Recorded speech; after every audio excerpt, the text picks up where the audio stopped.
Coast guard ഇങ്ങനെ ഒരു ഗൗരവമുള്ള മുന്നറിയിപ്പ് നൽകിയത്? എത്രയും പെട്ടെന്ന് ഈ വിവരം ജനങ്ങളിലേക്ക് എത്തിക്കണമെന്നാണ്.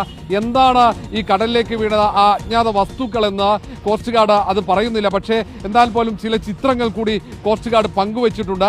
ഈ ചിത്രത്തിലുള്ള ചില വസ്തുക്കൾ അത് കണ്ടാൽ അതാരും അതിനടുത്തേക്ക് പോകാൻ പാടില്ല എന്നാണ് നിർദ്ദേശം. കാരണം കേരളത്തിന്റെ തീരത്താണ് കടലിൽ ഇങ്ങനെ ഈ വസ്തുക്കൾ, അജ്ഞാത വസ്തുക്കൾ, അത് ഒരു ചരക്ക് കപ്പലിൽ നിന്നാണ് പുറത്തേക്ക് പതിച്ചത്. പക്ഷേ അത് അപകടകരമാണ്, മനുഷ്യർക്ക് അപകടമുണ്ടാക്കുന്ന വസ്തുക്കളാണ്, അത് സ്പർശിക്കാൻ പാടില്ല, അതിനടുത്തേക്ക് പോകാൻ പാടില്ല എന്ന മുന്നറിയിപ്പാണ് ഇപ്പോൾ കോസ്റ്റ് ഗാർഡ് നൽകിയിരിക്കുന്നത്. ഏതോ ഒരു രാസവസ്തുക്കൾ അടങ്ങുന്ന കപ്പലാണ്, ആ ചരക്ക് കപ്പലാണെന്ന് സംശയമുണ്ട്. എന്തായാലും അതിൽ കൂടുതൽ വ്യക്തത വരുത്താൻ ഇപ്പോഴും കോസ്റ്റ് ഗാർഡ് തയ്യാറാകുന്നില്ല. പക്ഷേ ഒന്നുറപ്പാണ്, ഇത് മനുഷ്യർ സ്പർശിച്ചാൽ അത് അപകടമുണ്ടാകും എന്നതുകൊണ്ടാണ് ഇങ്ങനെ ഒരു അടിയന്തര മുന്നറിയിപ്പ് കോസ്റ്റ് ഗാർഡ് നൽകുന്നത്. അതുകൊണ്ട് ഈ മത്സ്യത്തൊഴിലാളികളോ അല്ലെങ്കിൽ കടലോരത്തുള്ളവരോ ഏതെങ്കിലും തരത്തിൽ ഈ വസ്തുക്കൾ കണ്ടാൽ അത് സ്പർശിക്കാൻ